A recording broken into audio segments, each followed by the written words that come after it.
Hollywood's most terrifying monsters aren't born from imagination, they're ripped straight from reality. Tonight, we're diving into 5 real killers who inspired your favorite horror films. Trust me, the truth is way scarier than fiction. Let's begin. You've seen Norman Bates, you've heard Leatherface's chainsaw, but the man who inspired them both never wanted fame. He just wanted his mother back. In November 1957, police walked into a quiet Wisconsin farmhouse and found something that still haunts investigators today. Ed Gein wasn't a typical killer. He was a lonely, deeply disturbed man, completely controlled by his religious, overbearing mother, Augusta. When she died in 1945, Ed's mind quietly broke. He sealed off most of his house, kept her room exactly as she left it, and started visiting local graveyards. He dug up middle-aged women who reminded him of her, taking body parts back to his farm. But grave robbing wasn't enough. In 1954, he shot and killed tavern owner Mary Hogan. 3 years later, he murdered hardware store owner Bernice Worden. When police finally searched his property, they didn't just find evidence, they found a nightmare.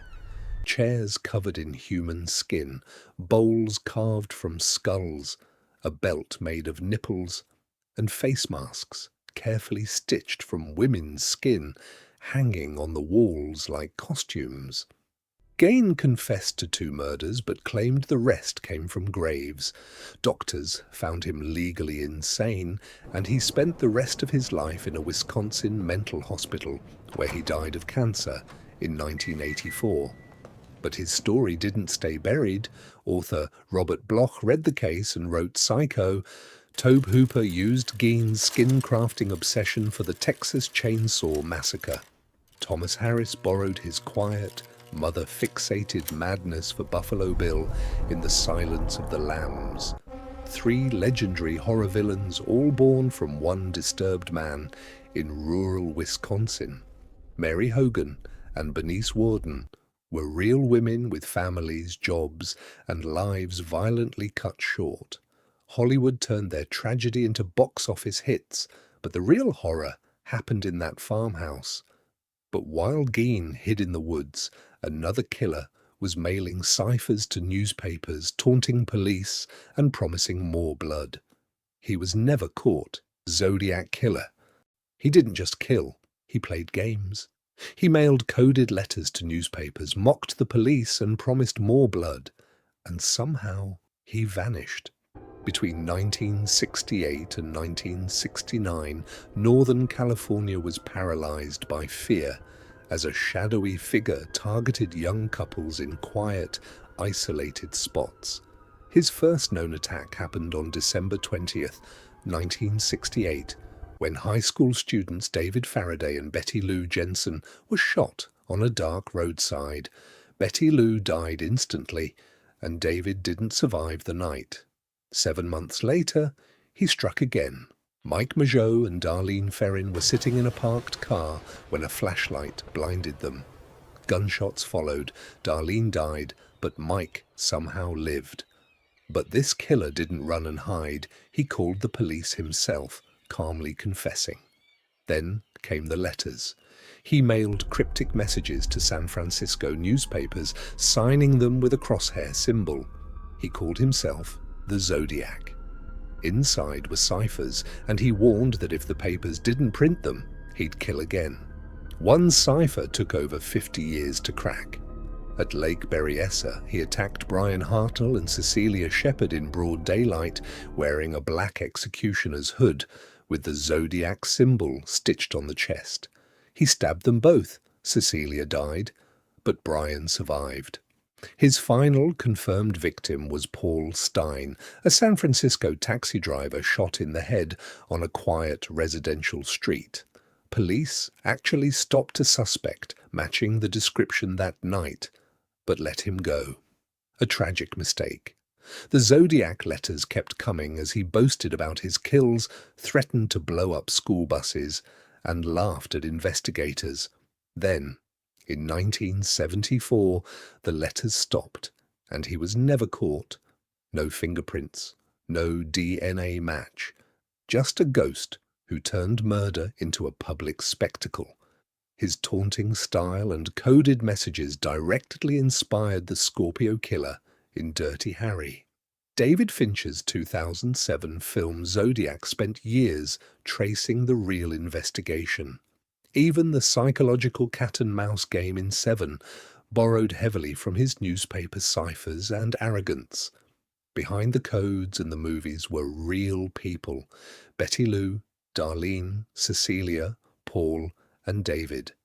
Lives erased by a man who wanted to be remembered as a puzzle instead of a monster.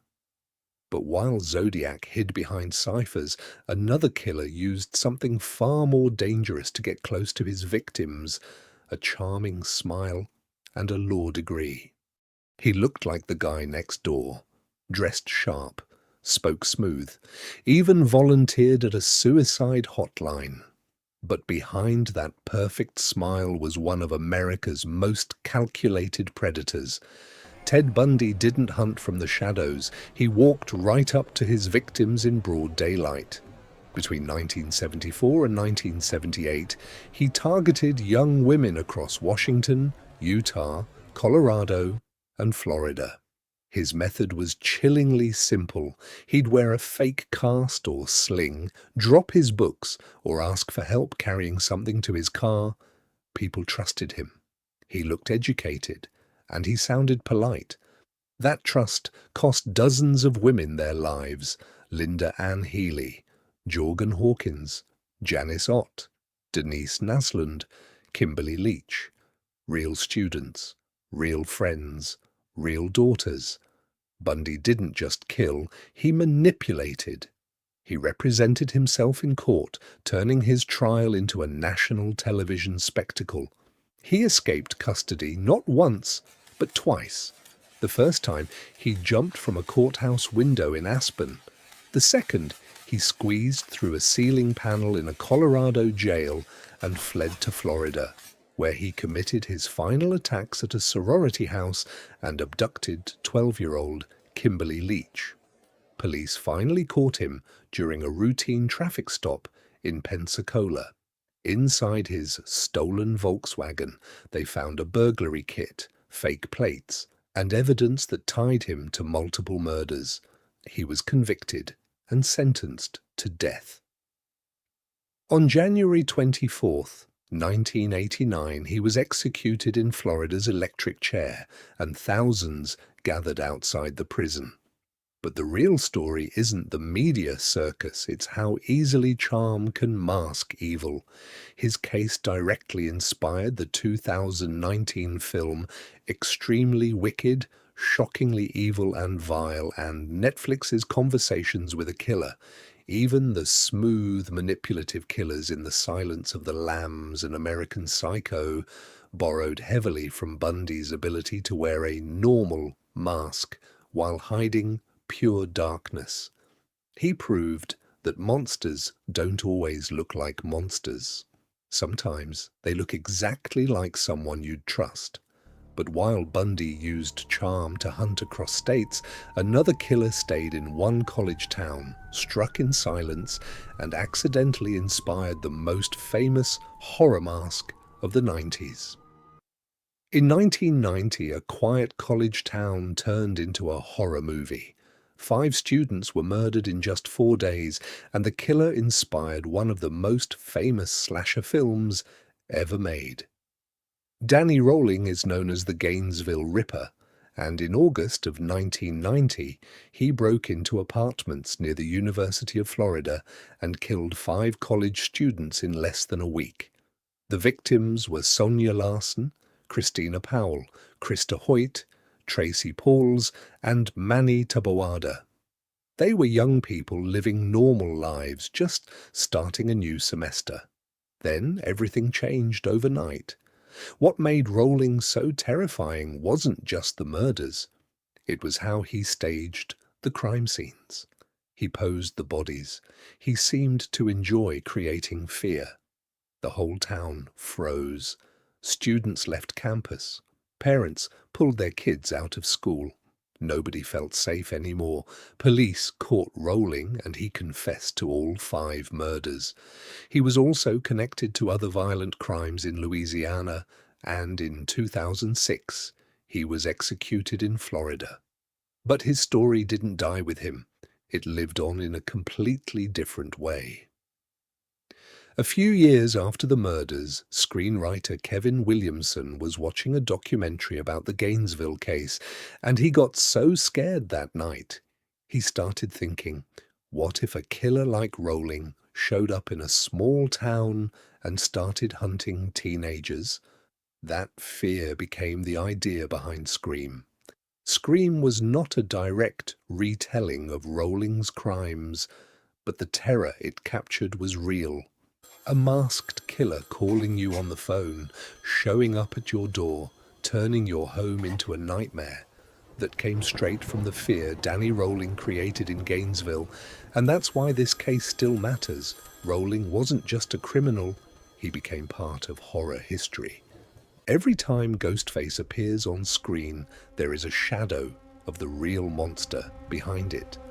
But not all killers fit the same mold.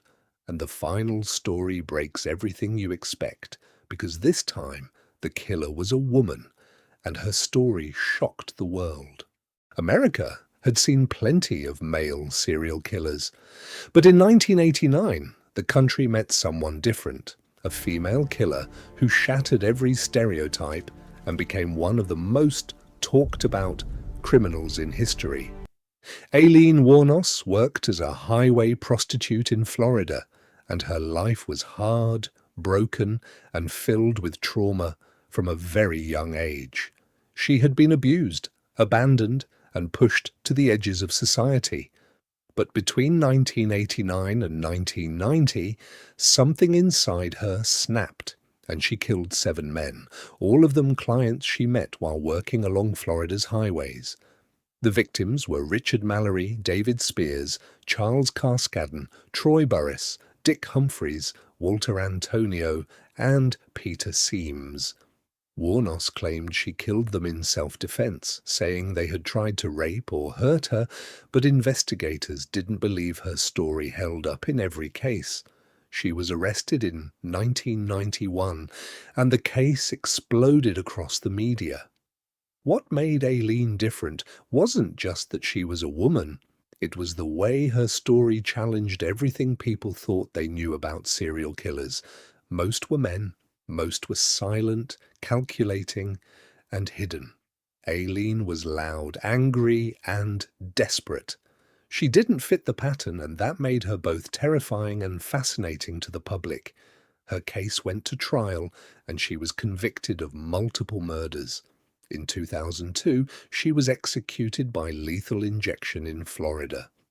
But before that happened, Hollywood had already turned her story into one of the most powerful crime dramas ever made. The movie Monster, released in 2003, starred Charlize Theron as Aileen Wuornos. Theron transformed herself completely for the role, and her performance was so raw and real that she won the Academy Award for Best Actress. The film didn't glorify Aileen, it showed her pain, her rage, and the darkness that consumed her life. And that's what makes this story stick with people. Aileen Wuornos wasn't a Hollywood invention, she was a real person who lived a real nightmare, and then became one herself. Her story forced people to ask uncomfortable questions about trauma, survival, and how far someone can fall before they break completely. These 5 killers were not characters. They were real, and the horror they left behind is still being told on screens around the world. Real evil doesn't need special effects. It doesn't need jump scares or creepy soundtracks. These 5 killers were real people who committed real crimes, and Hollywood kept their stories alive because the truth was already terrifying enough. Ed Gein, the Zodiac Killer, Ted Bundy, Danny Rowling, and Aileen Wuornos, their names became legends, but behind every movie was a victim, a family, and a tragedy that should never be forgotten.